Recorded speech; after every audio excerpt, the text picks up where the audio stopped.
Digital marketing. सो DM के कुछ examples जो हम लोग कवर करने वाले हैं, वो डीएम के एग्जांपल्स हम लोग कुछ कवर करते हैं। सो डी सो ये डीएम है, ठीक है। कई लोग भूल गए तो डीएम क्या है? DM is the digital marketing. So इसके पहला एग्जांपल जैसे है सर्च इंजन ऑप्टिमाइजेशन, जिसको हम लोग सिंपल टर्म में एसईओ भी बोलते हैं। तो ठीक है, दूसरा क्या है? Search engine marketing.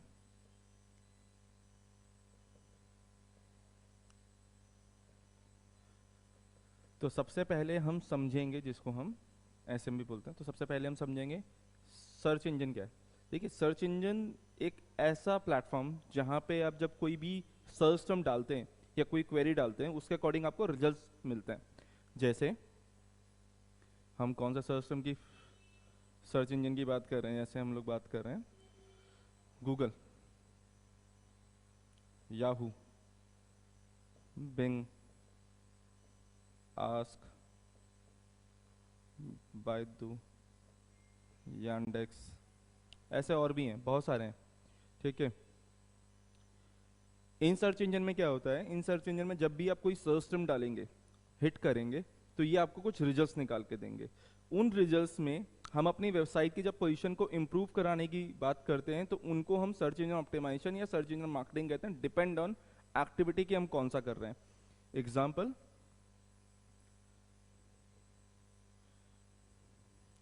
जैसे मैं कुछ सर्च करता हूँ,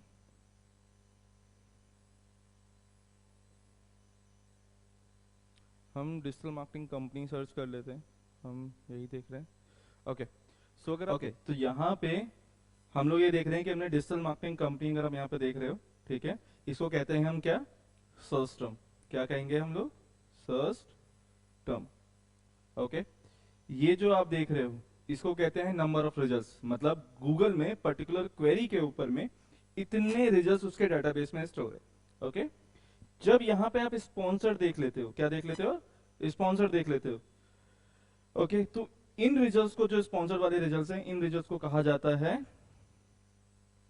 पेड रिजल्ट्स। क्या कहा जाता है? Paid results, okay. तो पेड रिजल्ट्स दिख गए। ये जो आपको दिख रहे हैं, इनको कहा जाता है लोकल रिजल्ट्स। क्या कहा जाता है? लोकल रिजल्ट्स, ठीक है। इसके बाद ये मतलब जो मैप की तरह आपको दिख रहे हैं, ये हैं लोकल रिजल्ट्स।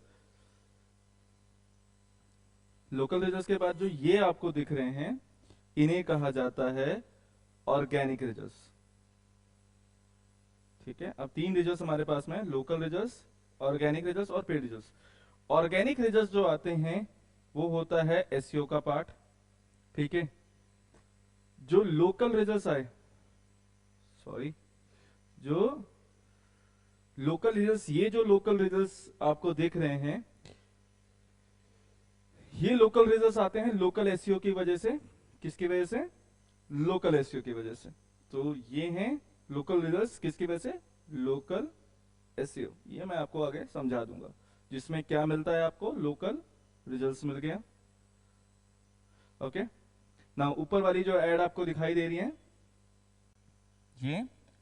ये होता है सर्च इंजन मार्केटिंग, ठीक है। क्योंकि यहां पे हमें क्या मिल रहे हैं? ये मिल रहे हैं हमें पेड रिजल्ट्स, जो किसकी वजह से आते हैं? सर्च इंजन मार्केटिंग वजह से। तो आई गेस ये बहुत छोटी चीज़ आपको समझ में आई कि पेड रिजल्ट्स क्या हैं, जहाँ पे आपको स्पॉन्सर्ड करके ऐड दिखाई दे रही हैं। अगर गूगल मैप दिखाई दिए तो वो है लोकल एसईओ, ठीक है। अगर आपको ऑर्गेनिक रिजल्ट्स नजर आए, ये वाले, अगर आप ये देखेंगे, तो ये जो रिजल्ट्स आ रहे हैं, ये ऑर्गेनिक रिजल्ट्स हैं।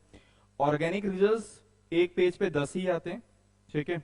तो अगर एक पेज के बाद आप 10 के बाद देखोगे, मतलब नीचे भी ऐड आती हैं, तो आप स्पॉन्सर करके पेड रिजल्ट्स नीचे भी देख लेंगे, एंड उसके बाद आपको नीचे मिल जाएंगे, ओके, ये मिल जाएंगे।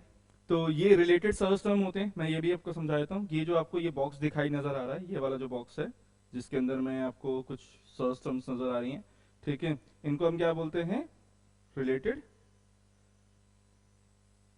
रिजल्ट्स, ओके, ये रिलेटेड रिजल्ट्स है।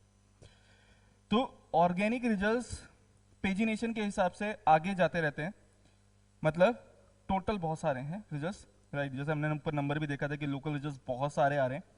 सो टॉप 10 को ही मौका मिलता है फर्स्ट पेज में आने का। उसके बाद 20 वाले, मतलब 11 से लेकर 20 वाले सेकंड पेज में चले जाते हैं, 21 से लेकर 30 वाले थर्ड पेज में होते हैं। Sorry.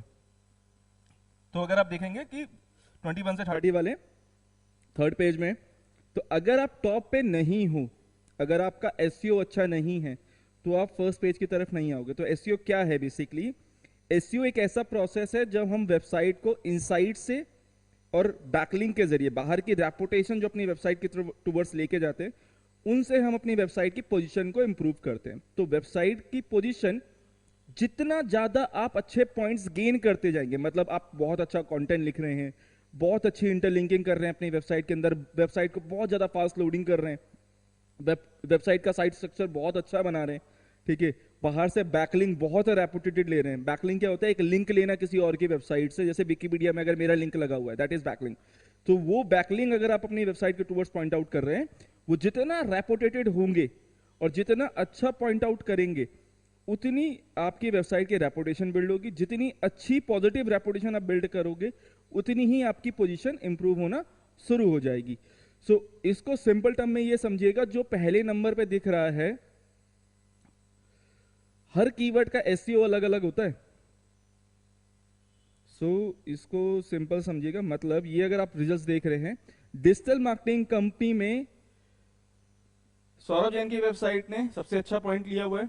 So he is on number 1 in this keyword. Second पे क्लच आ रखा है। सो ऐसा जरूरी नहीं है कि digital marketing company in Delhi में भी सौरभ जैन ऊपर हो, दूसरी कंपनी का दूसरी वेबसाइट के दूसरे वेब पेजेस के पॉइंट्स ज्यादा हो सकते हैं, राइट। तो ये बेसिक एक हो गया आपका एसईओ को समझने का। सर्च इंजन मार्केटिंग आपको बेसिक समझ में आ गया होगी। सर्च इंजन मार्केटिंग है, सर्च इंजन में जब आप ऐड चला रहे हो, that is search engine marketing. Search engine में जब अपने वेब पेजेस को आप ऊपर लेके आ रहे हो, that is SEO. Okay, third,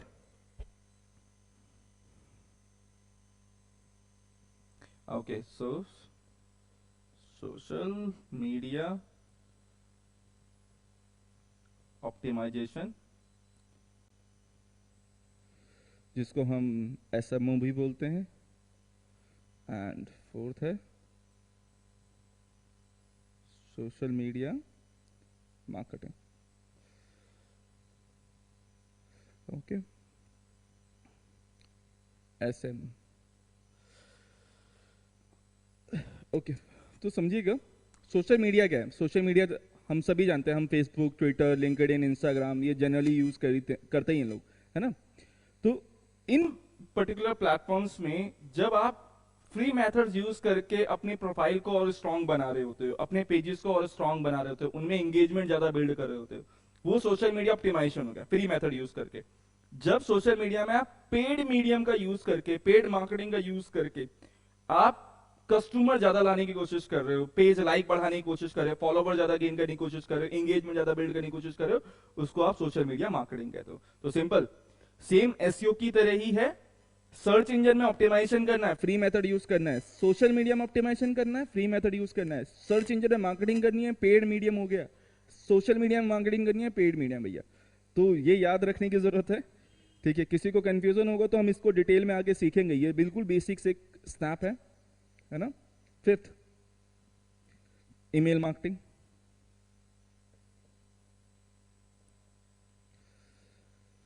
सो देखिए, एक मैं इसको थोड़ा सा रिमूव कर देते हैं ताकि आपको थोड़ा सा एक चीज अच्छे समझा पाए। ईमेल मार्केटिंग है क्या? ईमेल के जरिए मार्केटिंग करना। तो मैं अपने दोस्तों को मेल कर दूं, क्या वो ईमेल मार्केटिंग है? नहीं। देखिए, जो कस्टमर ऑलरेडी आपके साथ है या आपका फ्रेंड आपके साथ, आप मेल जानते हो उनका, उनके साथ आप ईमेल मार्केटिंग नहीं कर रहे हो। ईमेल मार्केटिंग जब तक आप बल्क में नहीं कर रहे हो, उसको ईमेल मार्केटिंग नहीं कहूंगा मैं। सिंगल एक एक करके आप 100 लोगों तक, 150 200 तक पहुंच जाओगे, बट उसको बल्क में करना सीखना ही ईमेल मार्केटिंग है। तो ईमेल मार्केटिंग में क्या चीज जरूरी है समझना। देखिए, ईमेल मार्केटिंग क्या है, छोटी सी चीजें समझेंगे। देखिए, हम जब ईमेल अपना खोलेंगे तो आपको इस तरह के टैब नजर आएंगे, प्राइमरी, सोशल, प्रमोशन, राइट, कई जगह अपडेट्स वाला भी मिल जाता है, एंड स्पैम। जब ईमेल भेजा जाता है बल्क में, वो किस सर्वर के जरिए भेजा जा रहा है, किस आईपी से भेजा जा रहा है, उससे कभी स्पैमिंग हुई है, जिस मेल आईडी से भेजा जा रहा है उससे कभी स्पैमिंग हुई है कि नहीं हुई है, ये सारी एक्टिविटीज, ठीक है, डिसाइड करती है कि मेल इन चारों में से किस में जाने वाला है। अब समझ रहे हैं?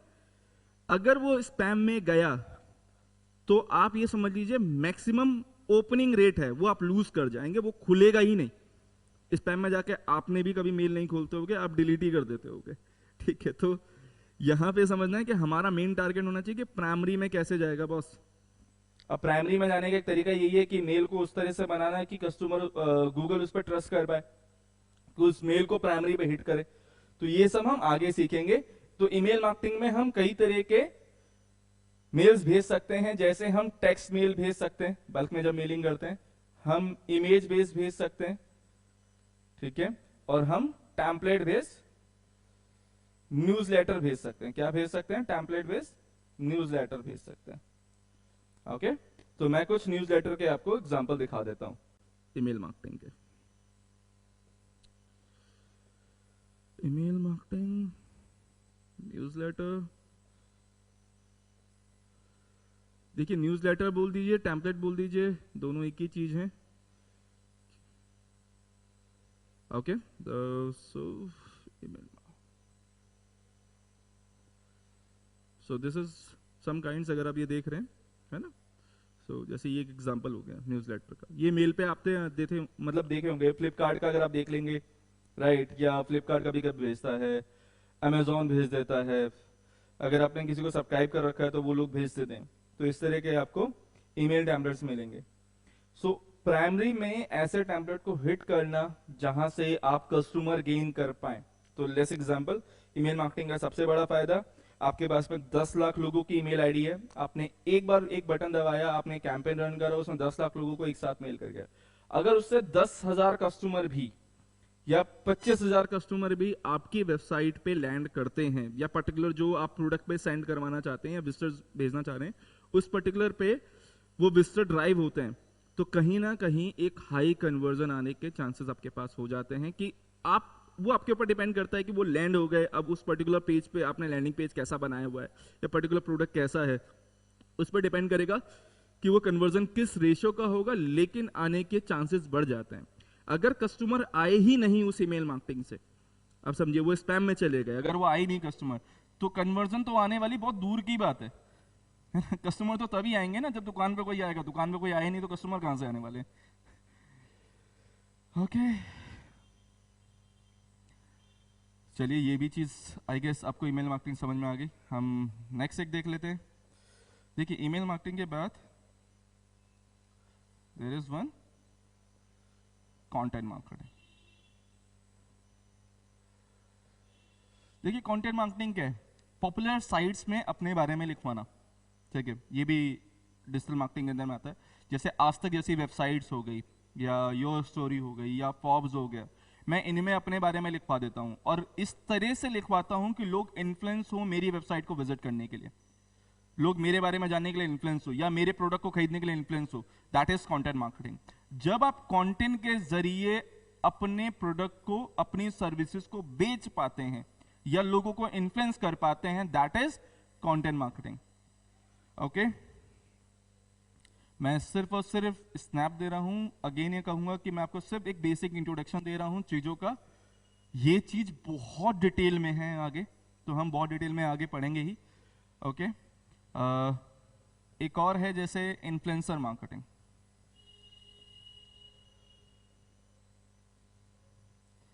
ओके, इन्फ्लुएंसर मार्केटिंग क्या होता है? ऐसे बहुत सारे इन्फ्लुएंसर्स हैं जिनका इंस्टाग्राम में बहुत अच्छा है, राइट, किसी का यूट्यूब में बहुत अच्छे सब्सक्राइबर्स बिल्ड है।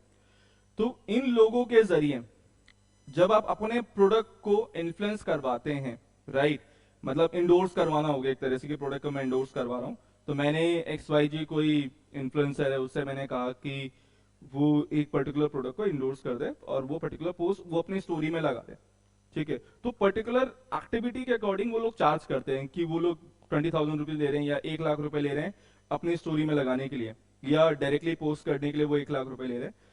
सो वो इन्फ्लुएंसर मार्केटिंग होगी, जब एक अच्छे इन्फ्लुएंसर से आप अपने प्रोडक्ट के बारे में या अपने बारे में आप इन्फ्लुएंस करवाएंगे, उसे हम इन्फ्लुएंसर मार्केटिंग कहते हैं। पोस्ट करवाना भी हो जाता है, स्टोरी में लगवाना हो गया, रील बनवाना हो गया, या आपके प्रोडक्ट को मेंशन करना हो गया, ये सारी एक्टिविटीज जाती हैं इन्फ्लुएंसर मार्केटिंग के अंदर में। ओके, क्या डिजिटल मार्केटिंग से कमाया जा सकता है? बहुत आसानी से, सिंपल कहेंगे, अगर आपको बेसिक समझ में आता है, आपको ट्रैफिक ड्राइव करना आता है अपनी वेबसाइट पे। सबसे पहला तो ये समझिए कि अगर आप कस्टमर नहीं ला सकते हो तो डिजिटल मार्केटिंग में कुछ नहीं कर सकते। आपको कस्टमर गैदर करना पता होना चाहिए। It can be free, it can be paid, मतलब आपके पास में दोनों मेथड है। आप समझिए कि कस्टमर लाएंगे तभी कुछ बेच पाएंगे, कस्टमर ही नहीं होगा तो वेबसाइट पर बेचेंगे कैसे। इसका बहुत एक ना, मैं एक एग्जांपल समझाने की कोशिश करता हूं। देखिए, Google AdSense is one of the way जो यूज होता है, अफिलिएट मार्केटिंग एक यूज होती है, ठीक है, फ्रीलांसर के जरिए आप कमा सकते हो, बहुत सारे हैं तरीके, डोमेन बेच सकते हो, कुछ भी है। सो मान लीजिए ये आपकी वेबसाइट है जिस पे आप अफिलिएट मार्केटिंग कर रहे हैं। क्या कर रहे हैं? अफिलिएट मार्केटिंग कर रहे हैं। मैं यहाँ पे एक अफिलिएट मार्केटिंग का एग्जांपल भी देता हूँ, ठीक है। क्या कर रहे हैं आप? अफिलिएट मार्केटिंग कर रहे हैं। सो आपने एक प्रोडक्ट XYZ है, let's see this is an example. एक आपने अफिलिएट मार्केटिंग का लैंडिंग पेज बना रखा है ना। आपने क्या करा, आप एसईओ के जरिए कुछ कस्टमर लेके आ रहे हो, कुछ सोशल मीडिया से लेके आ रहे हो, कुछ ईमेल मार्केटिंग से करके, या सर्च इंजन मार्केटिंग करके, या कंटेंट मार्केटिंग करके आप क्या कर रहे हो, आप लोगों को अपनी वेबसाइट तक लेके जा रहे हो। आप समझ रहे हैं? ठीक है। नाउ जब वो लोग आ रहे हैं, वो क्या करेंगे, इस पर्टिकुलर पे हिट करेंगे। अफिलिएट मार्केटिंग का मतलब क्या होता है? अफिलिएट मार्केटिंग का मतलब है अपनी वेबसाइट के जरिए किसी और के प्रोडक्ट को सेल करना, ठीक है, एंड पर सेल बेसिस पे कमीशन अर्न करना, ठीक है। तो परसेंटेज डिसाइड होता है, 4%, 5%, किसी में 10% भी होता है, कहीं पे 20% होता है, कहीं पे 50% कमीशन होता है। तो आप ये प्रोडक्ट अलग अलग जगह से ले सकते हो। Max Bounty is one of the website, Monster Ads है, ठीक है। अमेजोन का आप यूज कर सकते हैं, अमेजोन अफिलिएट आता है, बहुत है, और vCommission is one of them. तो इंडिया में बहुत सारे भी चल रहे हैं अलग अलग, तो ये आपको मिल जाएंगे। सो बाय नाउ के बाद जब यूजर क्लिक करता है, वो पर्टिकुलर अफिलिएट मार्केटिंग की किस पे, वेबसाइट पे चला जाता है जिस पे भी आप भेजना चाह रहे हैं। तो लेट्स एग्जांपल, वो अमेजोन की वेबसाइट पे चला गया। किस पे चला गया? अमेजोन की वेबसाइट पे। अब अमेजोन पे भी वहां पे बाय नाउ का या एड टू कार्ट का बटन बना होगा। जब ये कस्टमर यहां गया, यहां के बाद वो बाय नाउ पे क्लिक करके उसने उस प्रोडक्ट को खरीद लिया, तो जब वो सेल हो गई, राइट, वो प्रोडक्ट बिक गया, तो आपकी ये चीज एक आपके पास में अमेजोन का एक डैशबोर्ड होगा जिसके अंदर आप ये चीज देख सकते हो कि वो सेल हुई है, कितने लोगों ने आपके पर्टिकुलर पेज पे विजिट करा, अफिलिएट मार्केटिंग का देखा, कितने लोगों ने वो अफिलिएट मार्केटिंग की एड देखी है, एंड देन कितने लोगों ने बाय करा, वो आपको मिल जाएगा, एंड उनके बेसिस पे आपकी कमीशन अर्न हो जाती है। तो अगर हम लोग 1% भी कमीशन माने अफिलिएट मार्केटिंग में, मैं 1% मानता हूं, और लेस एग्जांपल, आप एक प्रोडक्ट बेच रहे हैं जिसमें आपको 4% कमीशन मिल रही है, तो प्रोडक्ट मान लेते हैं हम लोग, आप 1000 रुपीज का एक प्रोडक्ट बेच रहे हैं, कितने रुपए का? 1000 रुपीज का। कमीशन क्या हो गया हमारा?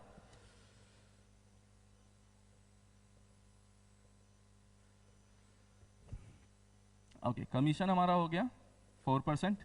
सो मैं एग्जांपल ले रहा हूं सिर्फ समझाने के लिए। तो मतलब आपको 40 रुपीज मिलेगा पर प्रोडक्ट सेल पे कमीशन। 1000 रुपीज का है, 4% कमीशन है, 40 रुपीज हो गया। ओके, अगर आप 10,000 कस्टमर भेजते हैं, कितने? 10,000 कस्टमर भेजते हैं, तो कितनी कमीशन मिलने वाली है भाई? 4% निकाल लो उसका। अच्छा, पहले तो देखिए कितने लोग, एक मिनट, मैं थोड़ा सा यहां अलग से समझाते हैं। सो मान लेते हैं हम लोग कि 10,000, क्या मान रहे हैं हम लोग कि 10,000 लोगों को अपने अपनी वेबसाइट पे भेजा। 10,000 लोगों को भेजा, हमने माना 1% लोग प्रोडक्ट खरीदने वाले हैं। कितने खरीदने वाले हैं? 1%। तो 1% कितना हो गया? 100 हो गया। 100 लोगों ने खरीदा। हमें पर प्रोडक्ट कितना रुपए मिल रहे थे, 40 रुपीज। तो 100 सेल्स हुई, 40 रुपीज पर सेल की कमीशन थी, तो हमारे पास में कितना बन गया, 4000 रुपए। ठीक है, अब पॉइंट क्या है कि अगर 10,000 लोग मैं पर डे भेज पा रहा हूं, तो ये 1 लाख, क्योंकि अगर महीने भर अगर ये चीज चली तो ये 1.2 लाख के पास में चला जाता है। ये हो गया अफिलिएट मार्केटिंग का छोटा सा एग्जांपल। एक स्नैप कि आप कमीशन कैसे अर्न करते हो, तो आपको ये चीज ट्रैक करनी होती है कि आपका कमीशन परसेंटेज कितना है, आपका सेल्स रेशियो कैसे जा रहा है, आप सेल्स कन्वर्जन कितना परसेंट कर रहे हैं, ये सब चीजें ट्रैक करनी पड़ती हैं। तो वो हम लोग आगे देखेंगे ही, है ना। एक एग्जांपल आपके एडसेंस को भी लेके कर देते हैं कि एडसेंस कैसे काम करता है। एडसेंस किस तरह से काम करता है, गूगल एडसेंस, और गूगल एडसेंस है क्या। ठीक है, गूगल एडसेंस क्या है। गूगल एडसेंस है जब आप अपनी वेबसाइट पे ट्रैफिक बिल्ड कर लेते हैं, अच्छा कंटेंट लिखना शुरू करते हैं और लोग आपकी वेबसाइट पे आ रहे होते हैं, तो आप गूगल एडसेंस के लिए अप्लाई करते हैं। आप गूगल से कहते हैं कि गूगल आपकी वेबसाइट पे ऐड प्लेस करे। तो आपने यहाँ पे कोई ऐड लगा दी, गूगल से लेके यहाँ पे आपने ऐड लगा दी। मैं आपको कुछ एक रियल एग्जांपल दिखाता हूँ। ठीक है, so there is one website, I guess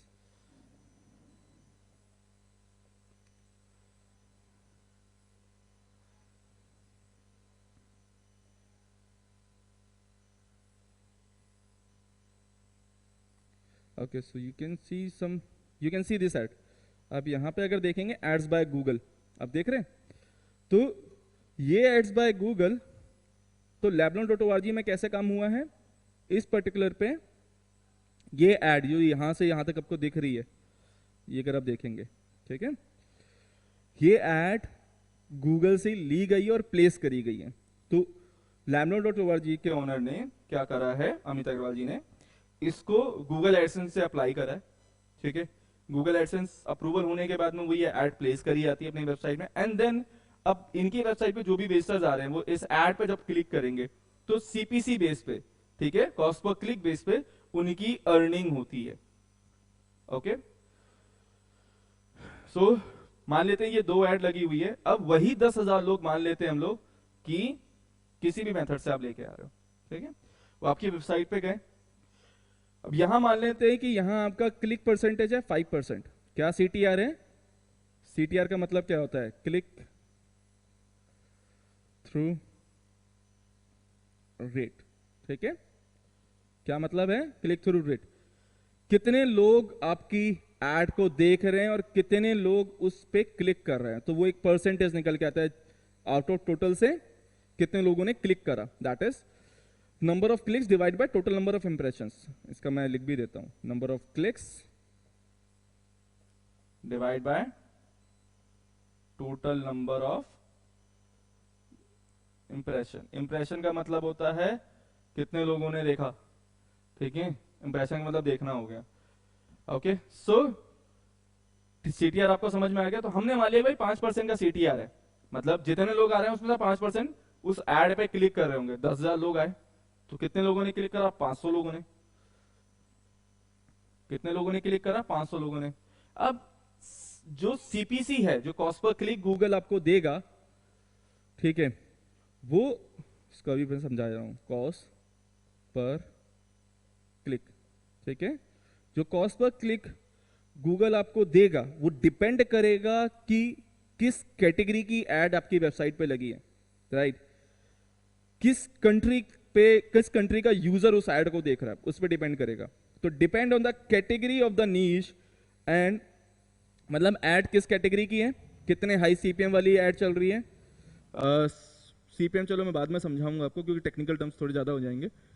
cost per click आपको समझ में आ रहा है, पर क्लिक का आपको जो कॉस्ट मिलने वाला है ये वेरी किस पे कर रहा है, एक तो कंट्री पे, किस कंट्री का आपके पास में ट्रैफिक आ रहा है, दूसरा किस कैटेगरी की एड दिखाई दे रही है। ओके, सो हम मान लेते हैं इंडिया में आपको मिल रहा है 5 रुपए पर क्लिक का, मैं मान ले रहा हूं, ठीक है, अजम्पशन कर रहे हैं, क्या मिला आपको 5 रुपए पर क्लिक का, तो आप यहीं पे इससे कितना कमा रहे हैं, 2,500 रुपए कमा रहे हैं।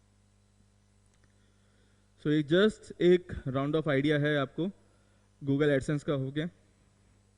ओके, सो नेक्स्ट क्या है, फ्रीलांसर वाला भी एक हम लोग छोटा सा आइडिया ले लेते हैं। देखिए फ्रीलांसर कैसे काम करता है, आप एज ए फ्रीलांसर भी काम कर सकते हो। फ्रीलांसर काम करने का तरीका क्या है, भाई आप freelancer.com में उस पर चले जाओ, अब वर्क पे चले जाओ, ऐसे बहुत सारे मार्केट में हैं, ठीक है, या फाइवर पे चले जाओ, तो आप काम ले सकते हो जो भी आपको काम आता है। अगर आप बैकलिंक बनाने में बहुत अच्छे हो, अगर आप लिंक बिल्डिंग में बहुत अच्छे हो, तो आप लिंक बिल्डिंग का काम उठा सकते हो। अगर आप कंटेंट लिखने में बहुत अच्छे हो तो आप कंटेंट लिखने का काम उठा सकते हो। अगर आप गूगल ऐड चलाने में बहुत अच्छे हो तो आप गूगल ऐड का काम ले सकते हो। अगर आपको लगता है कि आप गूगल एनालिटिक्स या वेबमास्टर का सेटअप बहुत अच्छा कर सकते हो, आप उस पर काम कर सकते हो। अगर आपको लगता है आप वर्डप्रेस बहुत अच्छा सेटअप कर सकते हो या बना सकते हो, आप वेब डिजाइनिंग का भी काम ले सकते हो। तो फ्रीलांसर पे आप काम ढूंढ सकते हो। एज अ फ्रीलांसर आप एज अ इंडिविजुअल अपने काम उठा सकते हो। तो ये तरीके हम सीखेंगे कि एज ए इंडिविजुअली सबसे पहले तो देखिए स्किल बिल्डअप करनी है। अगर आपकी स्किल्स हैं, जितनी मल्टीपल स्किल्स आप बिल्डअप कर लोगे उतना ज्यादा काम उठा पाओगे, है ना। आप महीने में 3 प्रोजेक्ट भी अगर कर रहे हो, आप समझिए, आप महीने में 3 प्रोजेक्ट भी कर रहे हो, 3 प्रोजेक्ट 25-25 हजार रुपए की भी अगर आप कर रहे हो तो 75,000 हो जाते हैं महीने के कॉस्ट। तो ये आप ही के ऊपर डिपेंड कर रहा है। एक जगह पे 20,000 रुपए की नौकरी करने से अच्छा फ्रीलांसर बन जाऊंगा मैं, क्योंकि अगर मैं काम ज्यादा कर सकता हूं तो मैं काम करना पसंद करूंगा ना, rather than कहीं पे काम करने से। देखिए जॉब भी करना जरूरी है, मुझे मैं ये मानता हूँ कि जॉब करने से क्या होता है, आपकी स्किल बिल्डिंग बहुत अच्छी होती है, बहुत फास्ट होती है, क्योंकि बहुत सारा काम, बहुत प्रेशर आपको एक साथ दे दिया जाता है जो आपकी स्किल बिल्डिंग में आपकी हेल्प करता है। तो पहले आपको स्किल बिल्डिंग करनी है, आपकी स्किल बिल्डिंग अच्छी हो जाए, उसके बाद आप फ्रीलांसर की तरफ मूव कर सकते हो। आप एज अ फ्रीलांसर रिएक्ट करिए, लेकिन पहले अपनी जो बेस है, कोर है, उसको ठीक करिए। अगर आपका कोर ठीक होगा तभी आप नेक्स्ट लेवल पे मूव कर सकते हैं। ओके, हम लोग अब क्या करेंगे, हम ट्रेडिशनल मार्केटिंग और डीएम का एक कंपैरिजन कर लेते हैं। मैं बहुत छोटा सा एक कंपैरिजन करके दिखा रहा हूँ। ये आज के टॉपिक का लास्ट पॉइंट है, ठीक है। ये टॉपिक हम लोग लास्ट अभी कर रहे हैं, ये खत्म करने के बाद में will move to the basics of SEO. So हम उस पे जाएंगे, और जिनको भी कोई प्रॉब्लम है, कोई ऐसा पॉइंट इसमें ऐसा वीडियो में लग रहा है कि जो नहीं समझ में आया, ठीक है, आप डायरेक्टली कमेंट में बता दीजिएगा, मैं रिप्लाई कर दूंगा, ठीक है। हम नेक्स्ट वीडियो में कोशिश करेंगे उसको कवर करने की, ओके। और मैं टेलीग्राम का एक चैनल का लिंक भी आपके साथ शेयर करने वाला हूँ, ठीक है। वो टेलीग्राम के चैनल को आप जाके वहां पे ज्वाइन कर लीजिएगा, एंड जो भी क्वेरी होती है, जो भी वीडियो मैं देने वाला हूँ, वो आपको भेजता रहूंगा डायरेक्टली। और इंस्टाग्राम का एक ऑप्शन आपके साथ शेयर कर दूंगा, आप इंस्टाग्राम में भी कनेक्ट कर सकते हैं। तो देखिए भैया, कनेक्ट तो रहने वाले हैं, कनेक्ट तो रहेंगे ही हम लोग, कहाँ जाएंगे। सिखाना आपको है तो आपसे कनेक्ट रह के ही, बात करके ही समझ में आएगा आपके प्रॉब्लम्स कहाँ कहाँ हैं, है ना। तो देखिए, सबसे पहला पॉइंट है विजिबिलिटी का। किसका? विजिबिलिटी का। जब ट्रेडिशनल मार्केटिंग में, हम ट्रेडिशनल मार्केटिंग में मान लेते हैं कि हमारी एक शॉप है, डीएम में मान लेते हैं भाई हमारे पास में एक वेबसाइट है, ठीक है। अब विजिबिलिटी समझिए, आपने एक होर्डिंग लगा दिया, ठीक है। होर्डिंग को कितने लोग देखने वाले हैं? होर्डिंग को समझिए, होर्डिंग को कितने लोग देखने वाले हैं? होर्डिंग को देखेंगे उस जगह से जितने लोग निकल रहे होंगे। मतलब मान लीजिए कि एक दिन में शायद 1 लाख लोग देख लें, मैक्सिमम टू मैक्सिमम, ठीक है। लेकिन उस 1 लाख को दिखाने के लिए होर्डिंग की कॉस्ट क्या आई? बहुत हाई आई, ठीक है। तो यहां पे अब ऐसा तो नहीं होगा ना, मैंने न्यूज़पेपर की ऐड दे दी, तो ऐसा तो नहीं होगा कि अगर मैंने दिल्ली के अंदर न्यूज़पेपर में ऐड दी है तो चंडीगढ़ का बंदा या केरला का बंदा कोई देख लेगा उसको, ऐसा तो नहीं होने वाला। आपकी शॉप जहां पे है उसकी विजिबिलिटी क्या है? वो 5 किलोमीटर 10 किलोमीटर के रेडियस में बहुत अच्छी होगी, लेकिन उसके जितना दूर जाएंगे आप, उसकी विजिबिलिटी उतनी ही कम होगी। तो यहां पे विजिबिलिटी क्या रहती है? हमेशा लिमिटेड रहती है। क्या रहती है? Limited visibility. अगर आपकी शॉप है तो आप ज्यादा से ज्यादा 10 किलोमीटर रेडियस ही कवर कर पाओगे, उससे ज्यादा कवर करने जाओगे तो डिफिकल्टी होगी, कर सकते हो, कॉस्ट ज्यादा लगेगी, राइट। इसका एग्जाम्पल एक और समझ लेते हैं। आप होर्डिंग लगा लो, जैसे मान लीजिए आपका ऑफिस है नोएडा में, आप गुड़गांव में होर्डिंग लगा रहे हो। पर्सन गुड़गांव से आप समझिए नोएडा नहीं जाने वाला कोई चीज प्रोडक्ट बाय करने के लिए, उसके आसपास में 10 ऑप्शन है, वो वहां से ले लेगा, है ना। डीएम के अंदर इसका फायदा क्या मिलता है? आपने कोई अमेजोन पे कोई ऐड देखी, ठीक है, आप अमेजोन पे गए, आपको शूज लेना है, तो आप वहीं पे शूज खुद से सिलेक्ट करते हैं, खुद से साइज सिलेक्ट करके खुद ही से वो चीज ले लेंगे।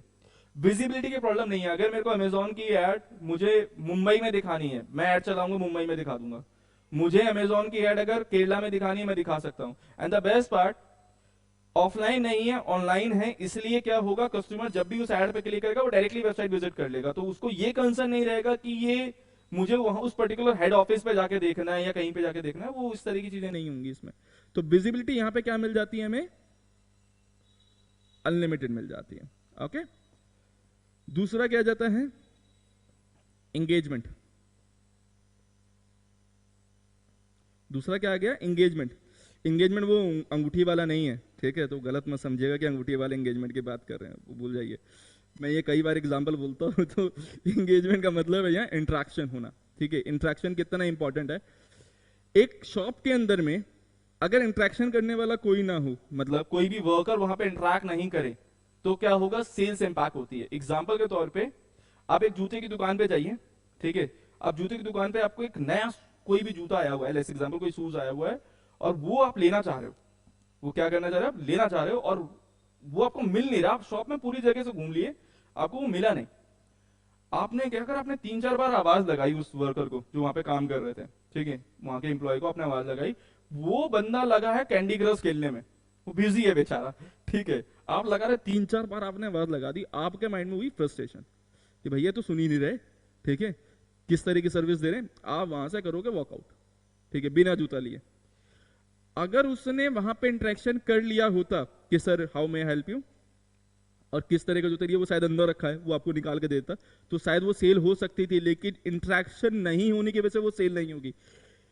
ट्रेडिशनल मार्केटिंग के अंदर में इंटरेक्शन नेसेसरी है, होनी ही जरूरत है, यहां पे नीड है इसकी, और जितना इंटरेक्शन की जरूरत बढ़ती है उतनी ही कॉस्ट बढ़ती है।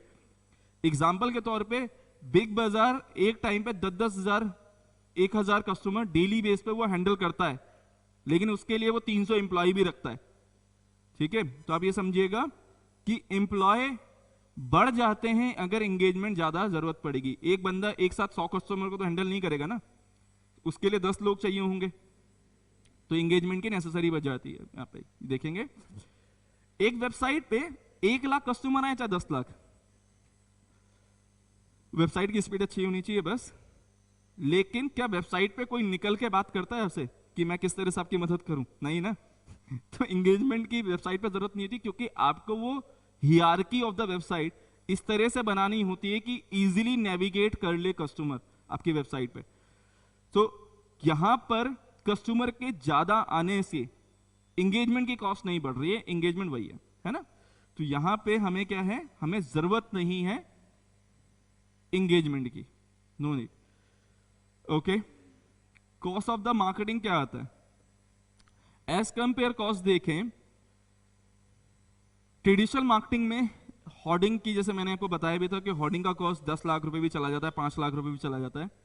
चलिए एक सिंपल समझते हैं कि एक महीने में आपने 5 लाख रुपए का एक न्यूज़पेपर में ऐड दिया, ठीक है, दिल्ली के अंदर में कितने लोग देख लेंगे, 4 लाख, 5 लाख, 10 लाख लोगों ने देख लिया, ठीक है। 5 लाख रुपए की आपने ऐड दिखाई दिल्ली के अंदर में, न्यूज़पेपर के अंदर में, कितने लोगों ने देखा, 5 लाख लोगों ने देखा।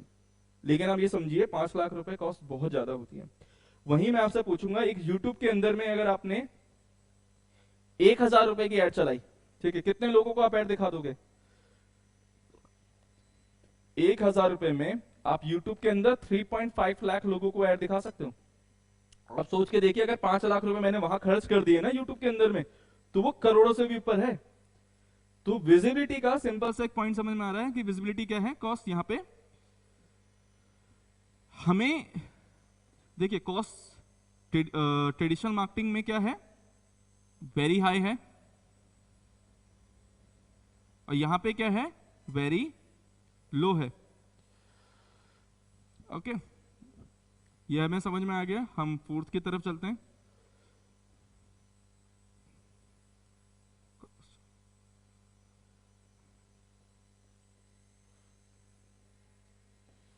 ओके, कन्वर्जन की बात करेंगे। कन्वर्जन क्या होता है? कन्वर्जन 2 तरह के होते हैं, माइक्रो और मैक्रो। कन्वर्जन कितने तरह के होते हैं? 2 तरह के होते हैं, माइक्रो और मैक्रो। माइक्रो कन्वर्जन क्या होता है? कौन से कन्वर्जन है? Micro and macro. देखिए माइक्रो कन्वर्जन क्या होता है? माइक्रो कन्वर्जन जब कस्टमर आपके प्रोडक्ट में इंटरेस्ट दिखाता है, दैट इज माइक्रो कन्वर्जन। वो आज नहीं तो वो कल ले लेगा। मैक्रो कन्वर्जन क्या है? जब वो अपनी डिटेल, अपनी पर्सनल डिटेल आपको दे दे, दैट इज मैक्रो कन्वर्जन। सो उसने क्या है, डायरेक्ट इंटरेस्ट दिखाना, ये क्या है? माइक्रो कन्वर्जन है। मैक्रो कन्वर्जन क्या है? जब वो डायरेक्ट इंटरेस्ट के साथ में क्या दे दे? अपनी पर्सनल इंफॉर्मेशन भी आपको दे दे। ठीक है, क्या कर दे? पर्सनल इंफॉर्मेशन भी आपको दे दे। उसने क्या करा? आपको डायरेक्ट इंटरेस्ट भी दिखाया एंड पर्सनल इंफॉर्मेशन भी आपको दे दी। पर्सनल इंफॉर्मेशन में क्या आ गया? फोन नंबर देना, ठीक है, अपनी मेल आईडी देना, ये सारी चीजें आगे डिटेल में। मान लेते हैं कॉन्सर्ट लगा हुआ है, ठीक है, मान लेते हैं एक कॉन्सर्ट लगा हुआ है, कॉन्सर्ट में 1000 लोग आए हुए हैं। मैंने अब वहां में से 1000 लोगों से मैंने कहा कि जो जो लोग मुझसे जुड़ना चाहते हैं वो फॉर्म भरिए, ठीक है, या जो लोग मुझसे जुड़ना चाहते हैं पहले वो हाथ खड़ा करिए। अब जो लोग इंटरेस्टेड होंगे वो हाथ खड़ा कर देंगे। मान लीजिए 1000 में से 200 लोगों ने हाथ खड़ा कर दिए, तो माइक्रो कन्वर्जन होगा यहाँ पे 200 लोग जिन्होंने हाथ खड़ा किया, जो एक्चुअली में उन्होंने इंटरेस्ट दिखाया डायरेक्ट, ठीक है। मैंने उनसे जब ये बोला कि आप एक काम करिए 200 लोगों से कि आपकी डिटेल मुझे चाहिए, आप एक काम करिए वो फॉर्म भर दीजिए, ठीक है। उनमें से फॉर्म भरने वाले से 50 निकले, सो 50 वो हो गए मैक्रो कन्वर्जन, बाकी जो 150 बच गए वो है माइक्रो कन्वर्जन। क्लियर? क्योंकि वहां पे उन लोगों ने क्या दिखाया? डायरेक्ट इंटरेस्ट दिखाया, और दूसरे वाले जो 50 बच गए उन्होंने डायरेक्ट इंटरेस्ट के साथ पर्सनल इंफॉर्मेशन भी मुझे दे दी। सो कन्वर्जन किस जगह पे ज्यादा होगा? ठीक है, कन्वर्जन किस जगह पे ज्यादा होने वाला आप समझिए। मैं होर्डिंग लगा रहा हूं, आपको लग रहा है उससे ज्यादा कन्वर्जन निकलता है, ठीक है, कॉस्ट इफेक्टिव भी देखना पड़ता है, ठीक है। एक घर पे कोई आया, वो साड़ी बेचने की कोशिश कर रहा है, ठीक है, तो क्या घर पे कोई लेने वाला होगा? कितने कितने घर जाते होंगे और कितने लोगों को बेच पाते होंगे? कन्वर्जन यहां पे हमेशा समझिएगा वेरी लो रहता है, ये मैं आपको डायरेक्ट बता दे रहा हूं। क्या रहता है? वेरी लो रहता है, क्योंकि जब एक गुजराती में एक डायलॉग है, कहते हैं बहुत अच्छा, कि बेचने की कोशिश मत करो, उन्हें खुद खरीदने दो। एक डायलॉग है, ठीक है, बेचने की कोशिश मत करो, उन्हें खुद खरीदने दो। क्योंकि जब आप ये चीज करोगे, जब बेचने के लिए जाओगे तो उन्हें लगेंगे क्या बेच रहा है, इसमें पक्का इसका फायदा होगा, तो वो आप ये समझिए भाव बढ़ जाते हैं तो सेल कम होती है, ठीक है। तो भाव नहीं बढ़ने देने, तो ये कोशिश करनी है कि भाव नहीं बढ़े। तो कन्वर्जन, क्योंकि हम ट्रेडिशनल मार्केटिंग में क्या कोशिश कर रहे हैं, हम उनके पास पहुंचते हैं, ठीक है, वो वेरी लो हो जाता है, इसलिए क्योंकि हमारा इंटरेस्ट, उनका इंटरेस्ट नहीं है, हम बेचने के लिए जा रहे हैं। जब वो अपनी जरूरत के हिसाब से हमारे पास डिजिटल मार्केटिंग में आते हैं, जब डिजिटल मार्केटिंग में क्या होता है, वो गूगल पे सर्च करेगा बाय आईफोन ऑनलाइन, ठीक है, तो वो खरीदना चाह रहा है, जब वो खरीदने के लिए सर गूगल पे आया, उसने खुद वेबसाइट पे क्लिक करके गया, उसका इंटरेस्ट है, तो कन्वर्जन के चांसेस बहुत हाई हो जाते हैं ऐसे में। आप यही समझिए ना, मैं सोशल मीडिया में भी है, मैं सोशल मीडिया में ऐड दिखा रहा हूं, ठीक है, आपका इंटरेस्ट नहीं होगा, आप क्लिक नहीं करोगे, आपका इंटरेस्ट है तभी तो आप क्लिक करके जा रहे हो। और ऐसे ही इंटरेस्टेड लोग जब क्लिक करके आते हैं तो कन्वर्जन के चांसेस हाई होते हैं, ठीक है, क्योंकि सामने वाला खुद से इंटरेस्टेड है। ओके, हम एक इवैल्यूएशन की भी बात करेंगे। इवैल्यूएट करना, एनालाइज करना किसी भी मार्केटिंग स्ट्रैटेजी को बहुत जरूरी होता है। अगर आप इवैल्यूएट नहीं करेंगे, आप नहीं समझेंगे कि आपकी कॉस्ट कहां पे ज्यादा लग रही है, कहां पे कम लग रही है, आप ये समझ लीजिए आप मार्केटिंग में पैसा वेस्ट कर रहे हैं कहीं ना कहीं। आपको ये चीज समझनी जरूरी है कि पैसा कहां पे और किस जगह पे ज्यादा लग रहा है। तो ट्रेडिशनल मार्केटिंग का सबसे बड़ा लॉस यही होता है कि आपको एनालाइज करने के लिए सही डाटा नहीं मिलता है। क्या नहीं मिलता? सही डाटा नहीं मिलता है। एग्जाम्पल पे हम यहां पे देंगे, लेस एग्जाम्पल, आपने न्यूज़पेपर में एक ऐड दी, आपने टीवी पे ऐड दी, और आपने एक रेडियो पे ऐड दी। मैं ये समझ रहा हूं, आपने इस पे 5 लाख रुपए लगाए, इस पे भी 5 लाख लगाए, और इस पे भी 5 लाख लगाए। आपने टोटल कितना खर्च करा? 15 लाख रुपए खर्च करा। ये मैं आपको एक मार्केटिंग का थोड़ा सा आइडिया दे रहा हूं, ठीक है, कि आपने 3 ट्रेडिशनल मार्केटिंग के अंदर में 3 ऐड चलाई, ठीक है, न्यूज़पेपर के ऊपर, टीवी पे और रेडियो पे, टोटल 15 लाख रुपए खर्च करे, आपको 45 लाख रुपए का बिजनेस हुआ।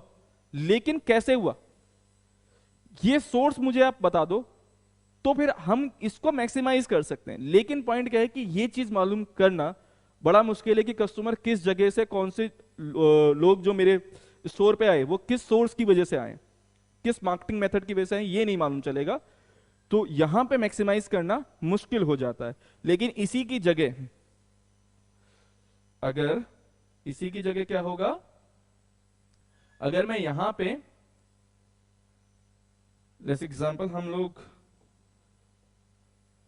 सर्च इंजन मार्केटिंग में हमने 5 लाख रुपए खर्च करे, सोशल मीडिया मार्केटिंग में मैंने 5 लाख खर्च करे, और ईमेल मार्केटिंग में मैंने 5 लाख रुपए खर्च करे, मुझे भी 45 लाख का बिजनेस हुआ। लेकिन मुझे ये मालूम चल जाएगा डिजिटल होने की वजह से कि वो किस जगह से कौन सा कन्वर्जन आया हुआ है। तो लेस एग्जांपल, मुझे अगर ये मालूम चल गया कि सर्च इंजन मार्केटिंग से सबसे ज्यादा बिजनेस आया है, यहां से 35 लाख रुपए का बिजनेस है, ठीक है, और सोशल मीडिया मार्केटिंग से बिजनेस था 10 लाख रुपए का, ठीक है, ईमेल मार्केटिंग से बिजनेस आया 0। तो अगर आप इसको देखें तो इसको आप देख के समझ में आ रहा है कि भाई यहां पर सबसे ज्यादा कन्वर्जन तो ऊपर वाले कर रहे हैं। ऊपर वाला कन्वर्जन कितना कर रहा है, ये कर रहा है 7 टाइम्स परसेंटेज हमें ज्यादा दे रहा है, 700% हमें दे रहा है ना, ये दे रहा है 200% कन्वर्जन दे रहा है, ठीक है, ये दे रहा है 0%। तो मैं नेक्स्ट मंथ अपनी स्ट्रेटेजी चेंज कर दूंगा। मैं नेक्स्ट मंथ क्या करूंगा, मैं इसके हिसाब से समझ गया भाई मेरे को पैसा ज्यादा कहां लगाना है, मुझे सबसे ज्यादा पैसा लगाना है सर्च इंजन मार्केटिंग के ऊपर में, क्योंकि वहां पे कन्वर्जन बहुत हाई आ रहा है। तो मैं नेक्स्ट मंथ क्या करने वाला हूं, मैं सेम चीज को मैं ईमेल मार्केटिंग में पैसा लगाऊंगा ही नहीं। मैंने क्या करा, 15 लाख है टोटल में से हम ये कर देंगे, हम 13 लगा देते हैं। 13 लाख यहां लगा दिया, 2 लाख हमने यहां लगा दिया, ठीक है। अब 7 टाइम्स है, ठीक है, तो यहां पे हमें बिजनेस आ गया 91 लाख का, ओके, यहां पे 200 टाइम्स था तो 4 लाख का टोटल। आप देखिए यहां पे टोटल बिजनेस हो गया 95 लाख का, सेम 15 लाख खर्च करके। तो समझने का पॉइंट क्या होता है कि आप अपनी मार्केटिंग स्ट्रैटेजी को मैक्सिमाइज कर देते हैं अगर आप ये समझ जाएं कि कहां पे पैसा लगाना है और कहां नहीं। तो ये तो हमारा ट्रेडिशनल मार्केटिंग और डिजिटल मार्केटिंग का एक बहुत अच्छा बेसिक्स हो गया एग्जांपल के साथ में। जो नेक्स्ट वीडियो है वो एसईओ के बेसिक्स से हम लोग स्टार्ट करेंगे, लेकिन हमें ये चीज मालूम चले कि ये वीडियो कैसी लगी है, उसी के बेसिस पे हम नेक्स्ट वीडियो में इंप्लीमेंट कर पाएंगे स्ट्रैटेजीज अपनी।